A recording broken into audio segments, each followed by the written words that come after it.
All right. Hello, everyone, and welcome to our second day of Learning Labs as part of the ANH Academy Week. I'm very glad that you all could take some time out of your day to join us. My name is Elena Martinez, and I'll be the technical manager for this session titled Using Cognitive Methods to Develop Quantitative Tools with Emic Validity. Thank you so much for taking part in ANH 2022. We look forward to a robust and interactive session today. Now, what I'd like to do, if I can get this done, is we thought it'd be interesting to ask everyone to do a Mentimeter, and we wanted to find out what people think the definition of Emic is, because this Emic approach is very much a foundation of cognitive approaches to understanding individuals. So if you could go, if you see the code at the top, this 8089, and I'll put it in the chat too, but if you could go to Mentimeter and start to fill in this word cloud, and we can watch it as you fill in the word cloud. Okay, so I think that this gives us a pretty good idea of where we stand. Some people seem to have a good idea of it, and others have been honest and said, not sure. Okay, so I'm gonna minimize that again. So now that everybody's answered the question about what Emic is, let's define what we mean. It is an insider's perspective, as a lot of people wrote. It comes from within, and it's based on the assumption that individuals from within a sociocultural group share an understanding, and we want to find out this perspective from the sociocultural group. EDIC, on the other hand, is the outsider's perspective, the perspective of the researcher, the observer, or the implementer. And I put this picture of Harry Potter here because I always think about it this way. It's like when Dumbledore's pulling his memories out, that's what we're trying to do, is extract the knowledge from our participants. We want to know the cultural knowledge. So why? Well, for quantitative measures, we tend to use tools that have been developed from an outsider or EDIC perspective, usually by academics or researchers. And though these tools have been validated in many places, and they are proven to give us valuable information, we still wonder, are we missing critical information for our programs by not understanding how individuals from a culture define the concepts that we're measuring? How do we know that the programs we design are going to make meaningful change to the people that we work with? And this is something critical to really think about. Are we missing information that could help us make more sustainable change? So cognitive methods and the idea of Emic and EDIC perspectives come from the study of linguistics. And our approaches that we're discussing today are rooted in cognitive anthropology and other social sciences. And in these approaches that we discuss, we're using cognitive methods to identify shared cognitive structures. And what that means is mental. It means your mental structures. So your mental maps within a sociocultural group. And that means, do people share cultural knowledge? Is there a cultural knowledge system that we could identify? And these cognitive methods elicit this Emic information that we're talking about. And they're a way to collect data so that your participants are defining what you want to study or measure, rather than that definition coming from the outside. And it's always good to keep thinking to yourself, we don't know what we don't know, and always admit that to yourself. So we're going to move into the first body of cognitive methods that we're discussing today and learning about. And these come from a part of an analytical approach in anthropology called cultural domain analysis. And the examples we'll share with you today were adapted for a small pilot study that we conducted in Bangladesh in 2021 to better understand how self-efficacy for women is defined in the culture. And we wanted to see if we could improve this measurement and understanding of perceived self-efficacy. And I have to say that the research was funded by the U.S. Agency for International Development through a grant from the implementer-led design, evaluation, analysis, and learning activity, also known as IDEAL. So cultural domain analysis was developed by Romney, Weller, and Bachelder in 1986 and comes from cognitive and linguistic anthropology. Romney and colleagues developed a theory of cultural consensus that assumes that every member of a culture shares knowledge with other members of a culture.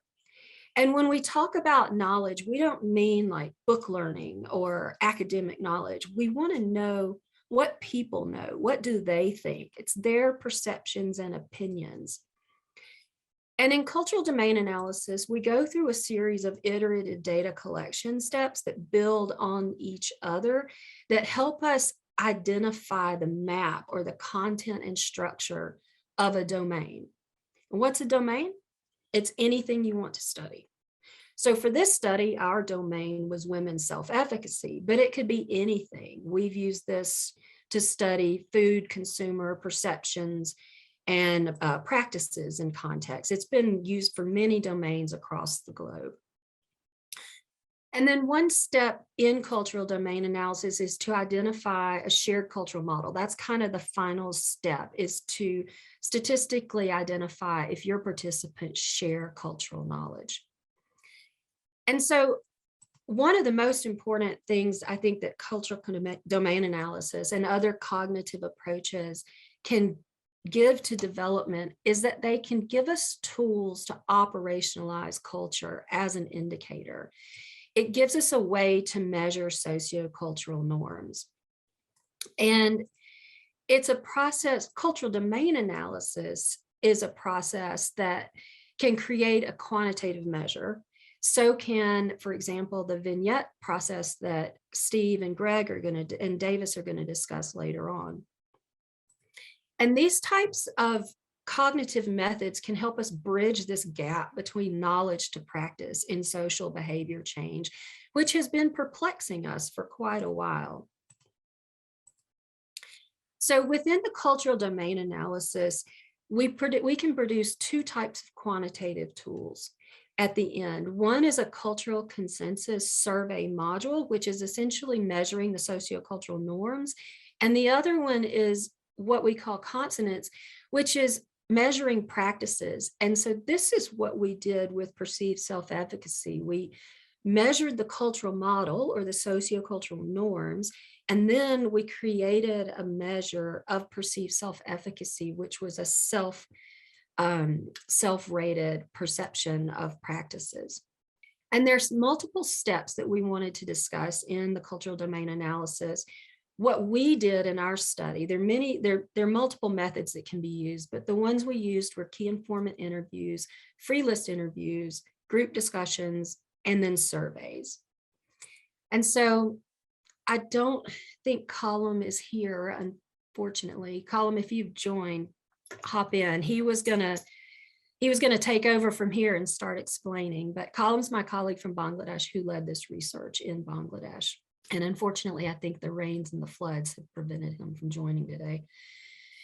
So the first step was key informant interviews. And the biggest point I want to make here is that key informants are not just VIPs in the community. We are talking about key informants in the truest sense of ethnography. They're like your research assistants. They're sounding boards that you can go back to. And you want to identify people who are kind of cultural experts who can be articulate and help you think through their culture. Doesn't matter if they're community leaders or if they're uneducated mothers, who stay at home all day. It's a matter of someone who can talk to you. And so in general, it's good to make sure that your interviewers understand that the key informant interview is a guided discussion. So this is really critical. Training your interviewers is very, very critical. It's not a straightforward question and answer interview. You want it to be a free-flowing discussion, especially because we're assuming we don't know what we don't know. So we did some extensive training with our interviewers on key informant on how to make a key informant interview flow. And so this is the guide that we used, and I'm not going to read all these questions, but wanted to give you an idea of how many questions we did ask, but also say that we didn't ask all of these questions. As you can see, some of them are really 8 or 9 questions in one. Again, this is to guide a discussion. And so it's important to identify themes that you want to make sure that you cover. And so our topics that we identified we wanted to explore related to self-efficacy were how women and men from each ethnic group think about food production and income generation, because we were working within a food security and resilience project. What were primary sources of influence on food production and entrepreneurial behavior? What family and community structure and context might influence self-efficacy, and then desirable attributes in the sociocultural context for women. And so just a couple of questions as an example. For example, question 1 was related to the desirable attributes for women in the sociocultural context. And we said, from your perspective as a member of your community, what are the values that influence how women carry out their daily lives? And so that's just an example of how we would start a conversation and then go from there and really try to show people, to guide the key informants to open up. And it may take some time. And it's important here to also understand that when you go through the rest of the data collection steps, you can then go back to your key informants at any time. And we did, when we did the informed consent and we went through the IRB, we made sure that they understood that the key informants might be contacted multiple times, and that those questions would be developed, or the discussions would be developed later, and we couldn't submit all of that at the moment. So what I want to do right now is to show you an example of the code book. And this is something that you should have received. Can we get it to go over? You should have received in the, let me just hit escape for a minute, that you should have received in your from the email from Elena. I'm not getting it to open up. If everybody can open that up on their screens, on their computers that they're looking at, and I'm going to try and get it to move over to my shared screen again. So if you look at the first parent code, self-confidence definition, what we did is we coded all of our interviews in Max QDA, which is like NVivo or any of the other software, Atlas TI, any of the other qualitative data management software. And it just makes it easier, especially when you have a large body of data.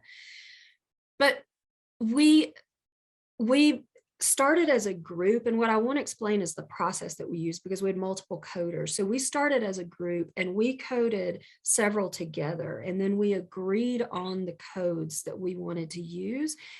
And we went through and made sure that we felt like we were capturing the right codes from the data. And we did both deductive and inductive. So for those of you that don't know, deductive coding is when you're coding with pre-made codes. Maybe you code by your question. Maybe you come into your coding already with a set of codes that you know you're going to use. Inductive coding is when it's based in grounded theory, and it's when you let the data speak to you. So we kind of started out with ideas of what we were already looking for. And some of that was based on the questions. But then within that, we started to then look at similarities. So if you see something that someone mentions, for example, a belief in self, we saw this come up multiple times, that for a woman to have self-confidence, it means she believes in herself. And that makes sense to all of us, I think. Or that she has knowledge in her work. So you start to see these repeated responses coming up. They may not all sound the same, but this is where you can start to learn how to code. And we're not going to go into that. I mean, that's a whole session and seminar on how to code. But I wanted to show you this code book because we're going to use it in a few minutes in breakout groups when we discuss the free lists. And so I'm going to go back now to sharing my screen. So the free list is the next step that we use. So once we had coded all of our data, we then went through that data and kind of condensed it down into these master parent codes and developed free list questions off of this. And free lists are simply open-ended questions where you ask people to make a list. And as Russ Bernard says, they're a very humble research tool, and don't underestimate the quality and value of data that you can get. So one important thing to note is when you're collecting free list data, collect it in the exact order that your respondents listed. That's very important. And when Anthropac analyzes it, that's going to be important that it's in the right order. So if you look at the example on the slide, please list characteristics of a confident woman, those responses, those 6 responses, that is the exact order that the respondent gave them in. And so the reason we use free list data is they can help validate the codes that you identify from your key informants, but also help to start to define the structure of an underlying dimension of shared knowledge. And we use Visual Anthropac for free lists to analyze free lists simply because it was designed for that, and it makes it a lot easier if you can download it. Before though you enter and before you enter anything into Anthropac or create your text files, it is extremely important that you clean your free list data. And that can be difficult. If it's something like food lists, it's a little bit easier, but you still have to make sure that everything's spelled the same way, that if it's been translated, that people have used the same translation. We've recently had issues with that in another study where different translators translated foods into differently, and that caused a lot of problems. And so with something more abstract like self-efficacy, you can see here that you can see examples in this table that she does any work properly, she does her work well, she can do household work properly, they are valued if they do the job, if she doesn't do bad works. These were actual responses. And as a team, we decided, let's give that a coded term of does quality work. And that's what was put into the free list in Anthropac, was does quality work. So we then had to go through all of the free list responses and recode them all to our parent code from the free list. And Anthropac will generate, and we'll look at this in just a second, will generate a Smith Salience score. And this is really what you're looking at in the results. And Smith Salience is generated based on the order that the response was given across respondents, and then the frequency across respondents. And then it also gives weight to responses from respondents who it identifies as more representative of the group. Okay, so now what I'd like to do is for everybody, we'll be going into breakout groups for about 3 to 4 minutes. And we're going to just practice developing free list questions from the sample code book that you have. And I'm going to put a link to a Google Doc in the chat. And one person from each of the groups can just enter the questions as you develop them. And we want to encourage you, this is more about discussion and the process of developing. And so we encourage you to discuss the codes and why you think certain questions are good to formulate. And then we'll come back and have a little bit of discussion later. So let me put that link to the Google Doc in the chat. So we had, for this body of research, we only had 3 people on the coding team. So, and there are 2 ways. Thank you for asking this, because I meant to bring this up. We've done this 2 different ways. One is that we had all 3 people code together, which is what we did in this research. And so we spent time online together, sharing, looking at shared screens, going through interview responses, and creating a code book.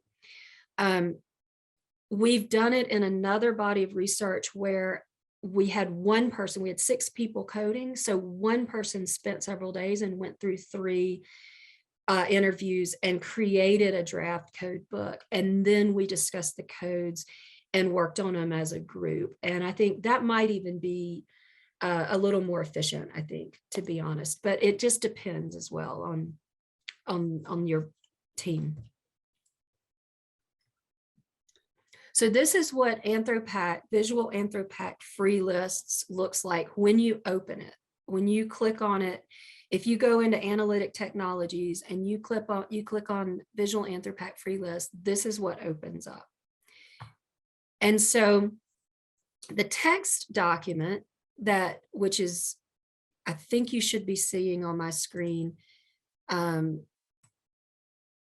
now, when you take your free list data that you've generated in whatever way that you had your respondents give it to you in a format, in the interview format, it has to be transferred to a text document like the one that you see on my screen now.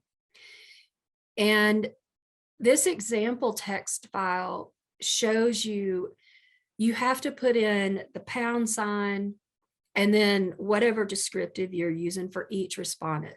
So for example, this Bengali F1 is Bengali female 1.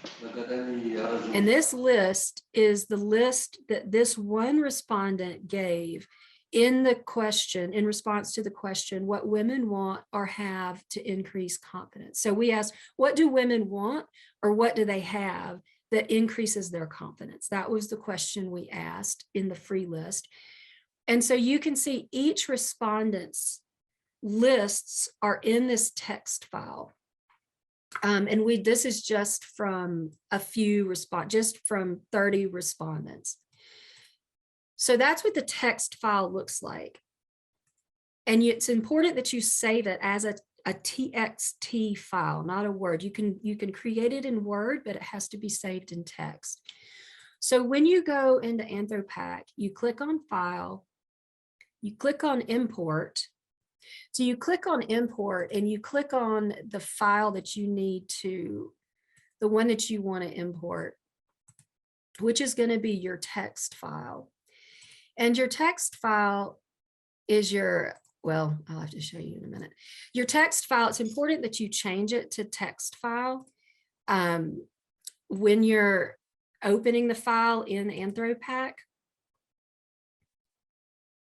Now, this is what's important, is I wanted to show you, is here, you have to make sure Anthropack's going to automatically bring up file type Anthropack free lists. You've saved it as a text file. So click on text file, and that's where you're going to find your file that you pick up. Click open, and it's going to tell you that it's successfully loaded. So what you want to look at now is you're going to see, it's going to give you this data that it spits out. And you're going to have frequency, average rank, and salience.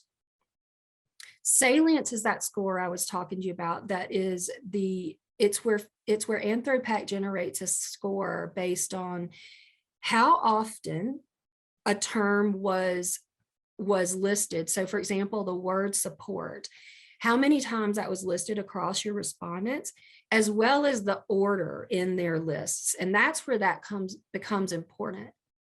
But one thing, and remember I said that it's very important that you make sure that everything is spelled correctly. So you'll see different tabs down here at the bottom. So you can see respondent frequencies. You can see how many the length of the list of all of your respondents. You can see the frequency of the items. You can see if all of the respondents that you entered, if their data were used. So if it says yes, then yes, it was able to successfully process their data. It will also tell you if all of the items in your lists were able to be successfully processed. And then it gives you your text data, which is all, it tells you how many respondents you had, and the names of your respondents, and then their individual lists. So you can double check too there if you've correctly entered everything. But I want to go back to item frequencies for a moment, because this is also, if you notice, you can start to look at whether you've got some things that might be misspelled. So if you look at these three, I intentionally put these mistakes into the file so we could look at them. But getting advice, getting advised, and then getting avdice, these are all supposed to be getting advice. And this is where you can look and start to, Anthropac will let it, it's kind of helpful because you can see, you can look down your list and go, oh, wow, those should be the same thing. And you can go back into your text file. And if you just correct all of that, you can even do in the text file, you can do a search and replace, a find and replace, and you can replace it all, import it again, and it should be okay. But it's a good way. It helps you understand how you, it helps you understand if you've made mistakes. So I want to look at the salience. And if you notice it's largest to smallest, you want the largest salience score. And salience is on a scale of 0 to 1. So a 0.460 is pretty high, and it tells you that 70% of your respondents listed support. And so what normally you could do, what's really helpful to do, is to take this data and put it into something like SPSS and to run a scree plot with it to see if there's like a natural elbow, because you're not sure, right? Like, what's the most salient? And unfortunately, there's not like a good suggested cutoff number for that. It's really up to you. You kind of need to look at your data. You need to see if there's like a natural break in your data. This is where it also, you use the qualitative work that you've already done, the understanding of your data. So what we did here is we decided to use a cutoff of 0.05. And if you see here, if you see with honesty and respecting others, there's a big jump here. Now, all of this isn't in the same, it's not all in the right order. Anthropac doesn't do that for you. You've got to copy it and put it into Excel to see the right order. But let's say that this was the actual list. This would be a good natural break. But what we did is we looked down and we decided that we were going to break it off at 0.05. But we also looked at frequency too. And we said, you know, it's something, we're looking at 70% frequency to 3% frequency. And so we felt that if we had something, let's say that was at a 0.05 for our cutoff, but it was maybe 13% of people, which you can see is still pretty high up there on these lists, we decided maybe we would keep it. So again, there is some subjectivity to this.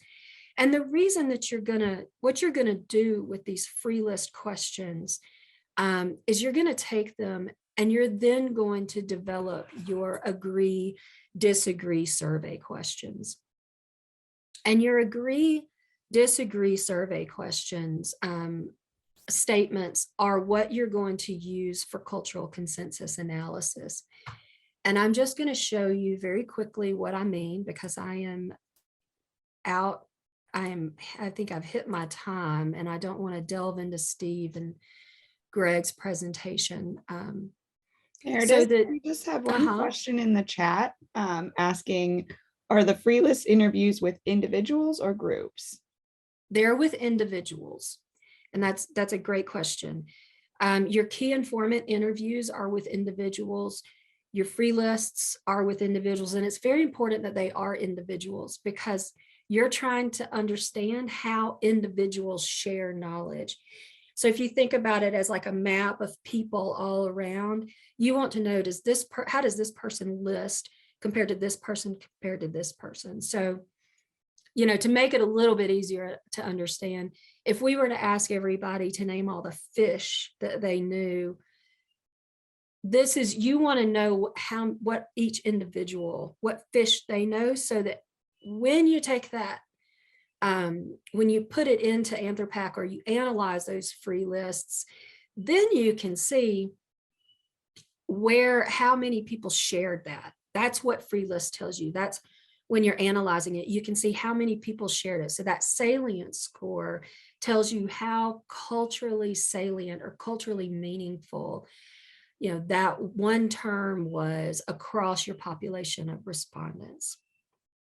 And so this just to show you the survey statements that we created based on our free lists. So for example, and across all of, we have 18 free list questions that we developed from our huge code book. And we analyzed all those free list questions separately, but then we took that information and condensed it down. We cut off each list, and then we looked across our lists because there was a lot of repetition in the questions that we asked.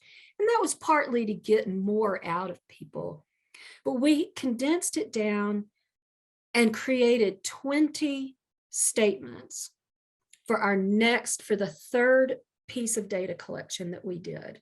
So step 1 is the key informant. Step 2 was the free list. Step 3 is the survey statements. We developed these survey statements, and these are to then do the cultural consensus analysis with, which is just a factor analysis again. And so, for example, these were questions, or these were statements that as we looked across the free list data and all of the free list responses, we saw these recurring themes. We saw recurring responses to the different questions that we asked and the different lists that people made, to the different free list questions, which was very interesting. So in the survey statements, you create some that are written as positive and some that are written as negative. And these are going to be collected on a 4-point Likert scale from agree to disagree.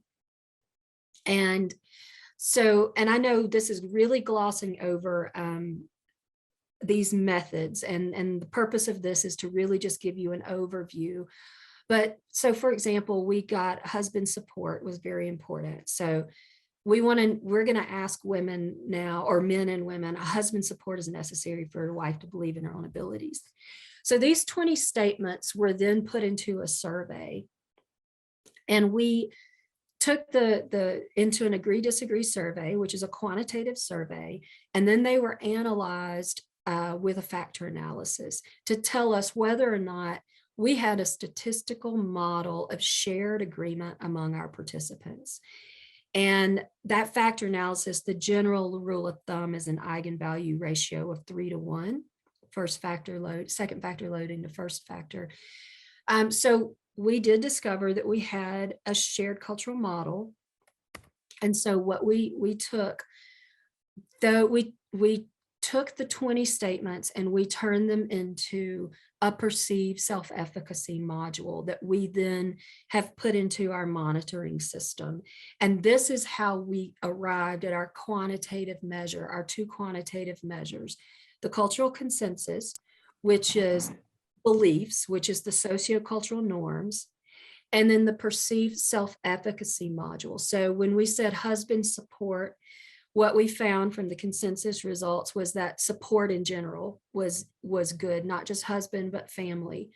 So we turned this into a self rating. I have support from my family, and we did it to earn income because that was relevant to our project in new ways, or I have access to the resources I need. These were things that from the key informant interviews to the free lists, which gave us more structure around the domain to the cultural consensus, which told us that we did actually have a shared cultural model, we arrived at our perceived self-efficacy module. And someone was asking a question in one of the breakout sessions, how does this compare to something like a standardized global model? And we do have that we've done presentations on that in other fora, but just very quickly, we did compare it to the general self-efficacy scale that's used in the project level WEA. And we put both survey modules into our monitoring system and into our resilience research. And we did find that they explain different aspects of resilience capacity. And so for us, we felt that the weeks and the resources that we put into going through these iterative steps to arrive at a culturally informed self-efficacy survey module, it was worth it to us, because we did end up, we found that we were able to explain more resilience capacity. It had different, it was more significant with food and nutrition security outcomes than the general self-efficacy. And I'm going to stop there so that I quit taking up Greg and Steve's time and Davis's time. All right. Yeah, thanks so much, Elena. And thanks also to Meredith for a fascinating presentation. So this is my names are Stephen Cole, and this is Davis. And yeah, so we're using a hotspot, so we're gonna turn off our video right now, and then we'll talk to you through this this session. So yeah, I'll start with a brief overview of the process that we used to develop our tool, and it's a mixed methods tool. And then I'll provide just a little bit of background on the study setting, and then thereafter we'll go into breakout groups. Greg will lead us through that, the setup of the breakout groups, and then we'll come back in plenary and discuss a bit about the exercise that we've prepared for you all in breakout groups. And then we'll go into more detail then about how we developed our mixed methods research tool, eventually having developed recently the quantitative tool, using that process of understanding, gathering Emic perspectives. So the main objective of our research was to set up a transdisciplinary process, and to us that means not just forming interdisciplinary, multidisciplinary teams of say academics from economics and from anthropology and sociology and the like, but rather trying to bring together a diverse team with different educational backgrounds, with different ways of thinking and knowing and understanding the world, tapping into and working with a variety of different stakeholders, working at multiple levels, and so forth. And we felt like that was a process that was needed to be able to develop a different type of mixed methods research tool for, well, the attempt is to help us develop a mixed methods research tool to strengthen or improve the measurement and understanding of intra-household decision making. And in our case in particular, amongst dyads, we might think of them as like a married couple but there are also other types of dyads, and how they make, in our case, agricultural and expenditure consumption related decisions, again, within the household. And then we had another objective of then how these decision makers, how these decisions then influence specific development outcomes. There was also the objective of filling a tools gap. So instead of just focusing on who makes decisions within the household, we were also trying to develop tools that could assess, why those individuals or why decisions are made jointly. And not much research had been done on that, or tools developed to be able to understand and measure that, and then also how decisions are made.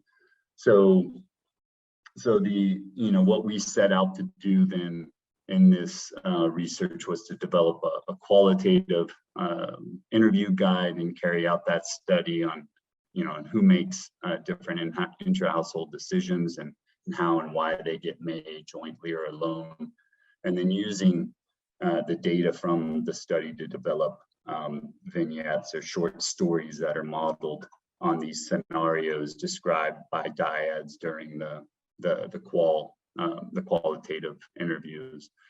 And then as a final step, embedding those vignettes into the quantitative tool to help study participants then focus on key aspects of decision-making processes.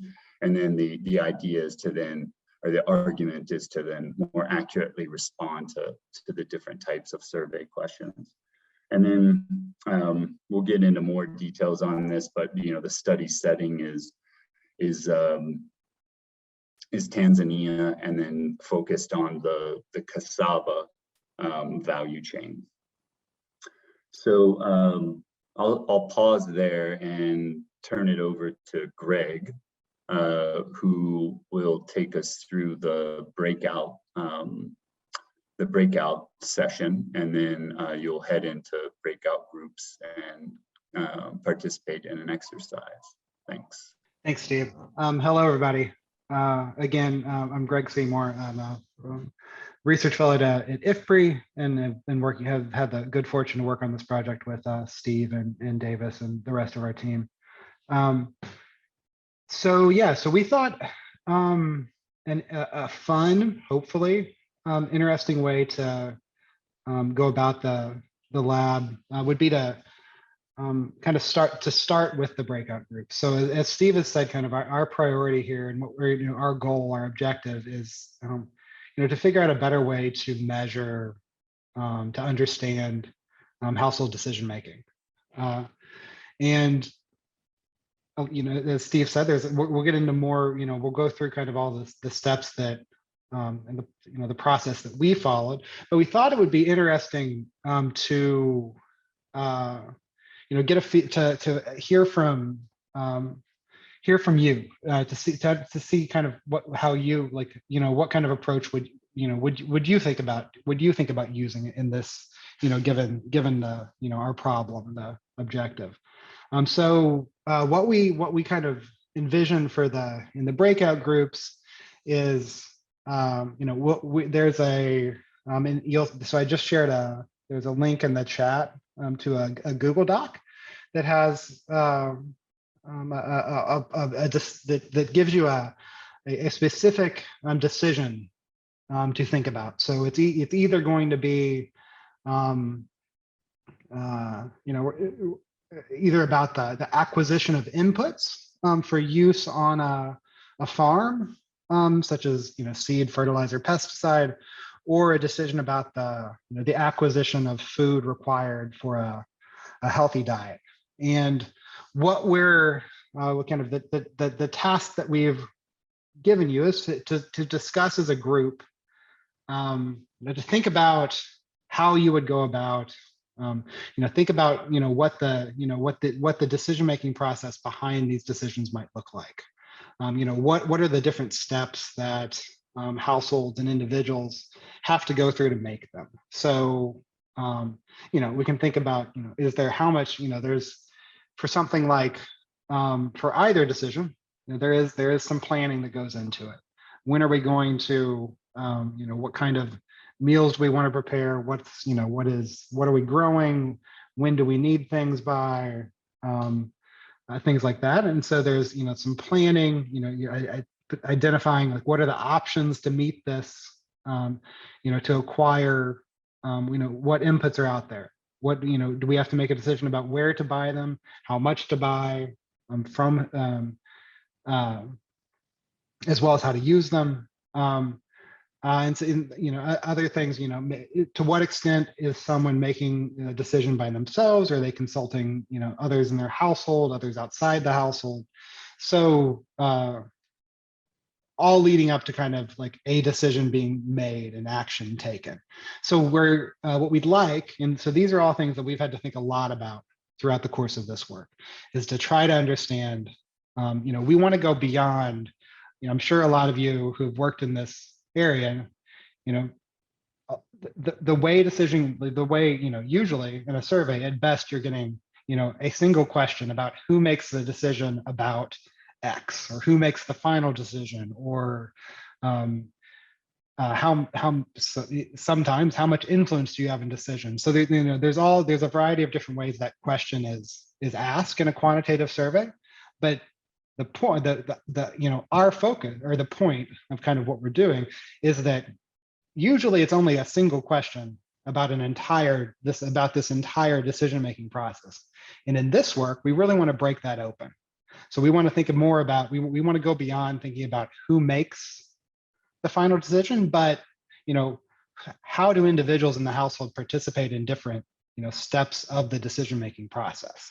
So that's what we're looking for in the groups, is if you can, as a group, kind of discuss this specific decision that we've given you, and then, just identify a couple, 2 or 3 steps that, could be part of that decision-making process. This is all hypothetical, so we're all in, so we'll have to, encourage you to, kind of think broadly about this, but Steve and I will jump in to the groups to help keep everyone on track. I think we're a little rushed for time, so we may limit this to. Can we limit the breakout groups to say 5 minutes, and then we'll have a little bit of 5 minutes or so reflection when in plenary, and then we can get on with the rest of the presentation. But does that sound good to everybody? Maybe we can go ahead and, Elena, you can start the. That sounds great, Greg. Just to remind everyone, Greg put a link to another Google Doc in the chat, so please open that before you hop into your breakout room. And I'm going to open the breakout rooms now. You should see an invitation come up on your screen to join one of them. Okay, we have everyone back in the main room now. Great. Thanks, everybody. I think we're all, I guess we're all back.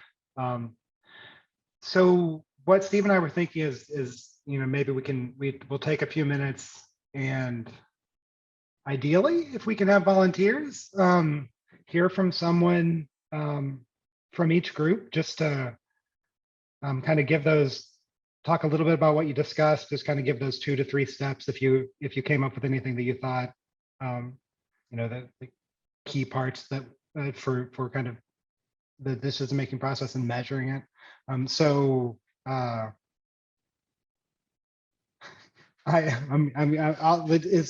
Let's start with number 1. So was someone from group 1 willing to talk a little bit about what you guys talked about?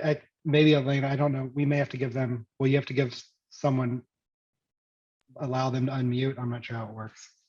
Yeah, if you want to contribute, just go ahead and unmute yourself. So yeah, we split it into 2 main groups. First of all, the types of decision-making processes which households may have to go through to acquire inputs, but also then the types of measures that we might want to take a look at as researchers. So yeah, in terms of the decision making, we had quite a bit about trying to understand the context of kind of the agricultural system, where, when, what kind of prices people can access these types of inputs.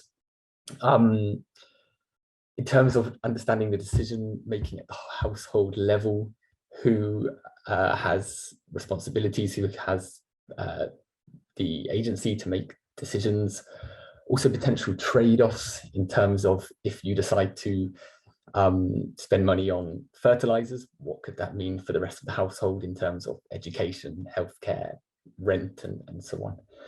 So various different contexts. And then we had some ideas about how we might go about doing this.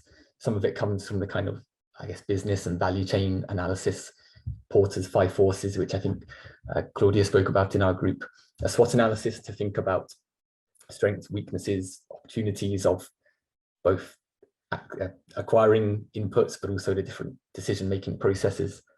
Bit of a landscape analysis as well about understanding what kind of data is out there as well. So a bit of a variety. I'll leave it at that, but it was really interesting. That's great. That's great. I think that's exactly what we were kind of hoping for. And you know, I think you know, in just a few minutes, you guys came up. You ran into a lot of the same issues that Steve Davis and I have been wrestling with. Where there's just so, in any single decision, there's so much kind of contextual, and then there's so much within that single decision. It's so much that leads up to it that I think and you guys came up with, gave suggestions for how to measure it. That's great. Would anyone from group 2 like to speak up? I think we have a few more minutes before we have to move on. I can go ahead and summarize our take homes.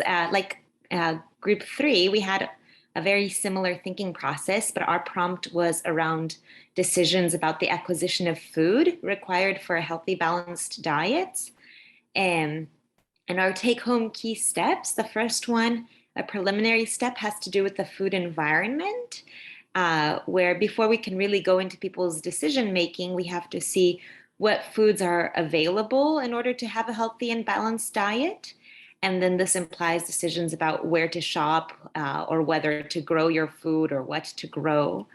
Then we get to the point of the actual procurement of the food, which some relevant points to that was where the resources are coming from in terms of whose income or, who controls those resources, but then also who decides what is purchased.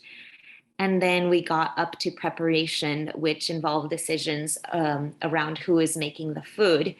And this preparation component involves factors like gender roles, but also diverse food preferences across the family in terms of having to meet everybody's preferences and needs. And yeah, it was a good exercise. Thank you.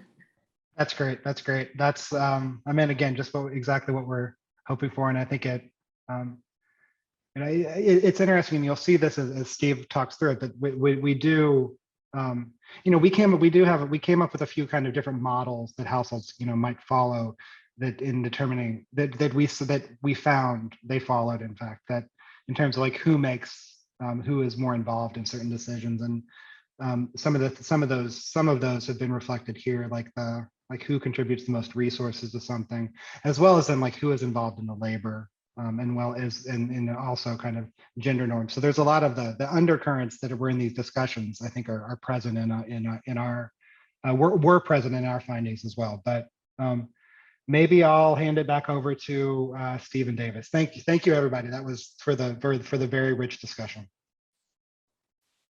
That was wonderful. Great work, everyone. And thanks for engaging with that exercise and developing those talking points. So now we'll move to the process that we use, the different tools that we developed to help better understand intra-household decision making that then is leading up to this quantitative tool that we've developed to measure quantitatively intra-household decision making. So I'll go briefly over the qualitative interview guide and study that we carried out. Prior to all of this, we conducted a stakeholder consultation where we talked to many different actors who are engaged in research and development. Some involved in the cassava value chain, which was the study focus here in Tanzania, and other stakeholders who specifically work on, say, gender issues or intra-household decision making, using household methodologies and tools to spark critical reflection and understanding about household dynamics. And then through those stakeholder consultations, that helped us to begin to develop our tools and kind of focus the research. So we started off with developing a qualitative interview guide, and the key parts. First, we wanted to, and some of you highlighted this aspect. First, we wanted to understand, within the household, who participates within the cassava value chain, to understand which activities people are involved in. And then that we felt like then that could help us focus on the decision-making questions and the other parts. We also used visual aids to really enable the dyads. So for example, a husband and wife to zero in on which specific activities they engage in. And so then we moved to questions that tried to understand who and why decisions are made. So who within the household makes these types of production, processing, storage, transportation, marketing types of decisions on cassava. And then we shifted in the last part of the guide to understanding the process. So how decisions are made amongst, in this case, dyads. So then we carried, once the tool was developed through many different drafts and the like, we carried out a qualitative study where we're actually, where Davis and I are at right now in the Kagera and Kigoma regions of Tanzania. So our qualitative study interviewed 40 dyads, mostly married or cohabiting couples, 20 in each of the regions. And then we carried out those interviews with, tried to understand if there were differences between couples who are in a monogamous versus a polygynous marriage. And then once those data were collected, we went through a process, a rather lengthy process, to then begin developing the vignettes. So I'll hand over to Davis, who's going to talk us through that vignette development process. Thanks.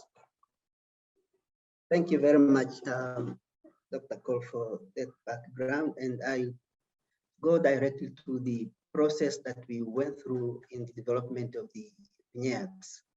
Once the data was collected through the qualitative guide, we transcribed the data and went through them to get an idea of what ought to inform the development of the coding structure.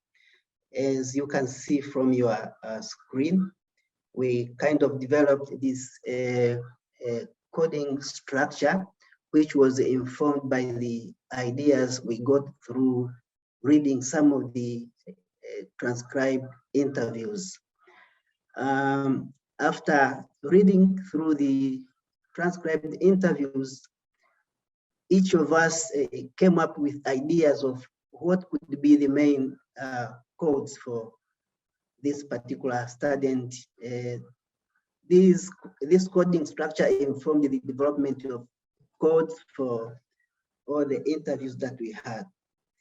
After developing the codes, we coded the interviews and analyzed with the help of Atlas TI, and we came up with the different patterns of decision making, whereby this is one example of the pattern from the analysis of the 40 interviews. We came up with a total of 8 of these patterns, 40 representing agricultural related decisions and the other 40 representing expenditure related decision. Then the team came up and printed these all patterns and grouped them according to similarity. Those which looked more similar were grouped in the same group, and the others as well. After this exercise, we ended up having 7 main groups of these kind of patterns.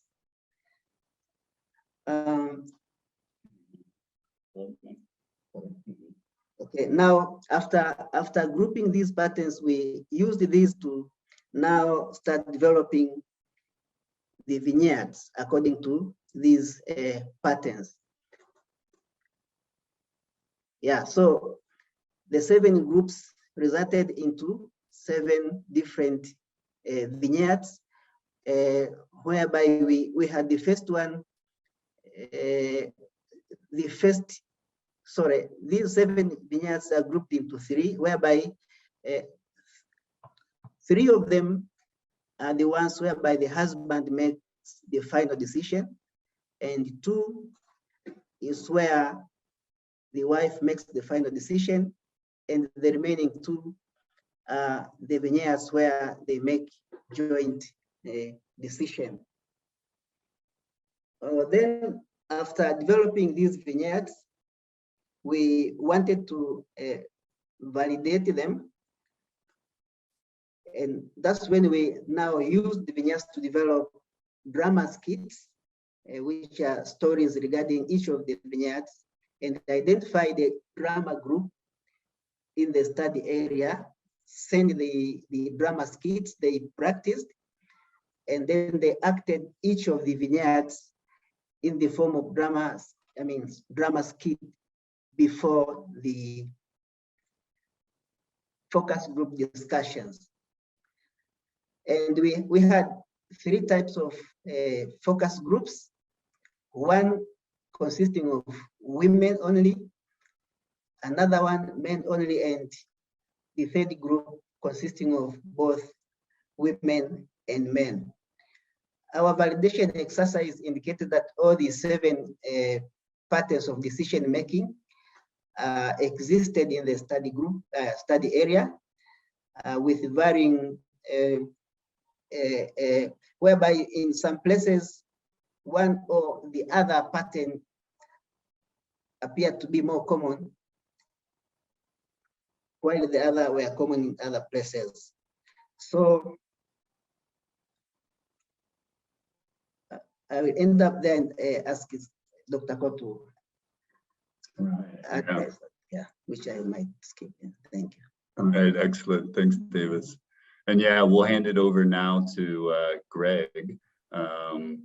But just before that, the idea here was that then through the validation, we settled on these 7 different vignettes, and then those vignettes were then embedded into the quantitative tool that then Greg will talk more about next. Thanks. Hey, Steve, why don't you guys, will you guys go ahead and jump to the last slide, and then I'll just walk us through the tool. All right. So so all of that led us to, the final task was to, develop a quantitative tool to put kind of all these findings into action in a a quant tool, which is we're in the process right now of. Steve and Davis are, I think just completed the numerator training and we'll be piloting it very soon. And so there were, a few kind of guiding questions went into this, and that's for the previous slide that I'm skipping here to save time. But we had one, so this we had to decide, which decisions to ask about, and so we ended up, and you can see here in the the leftmost column with the different colors that we're going to implement this module. So all of these.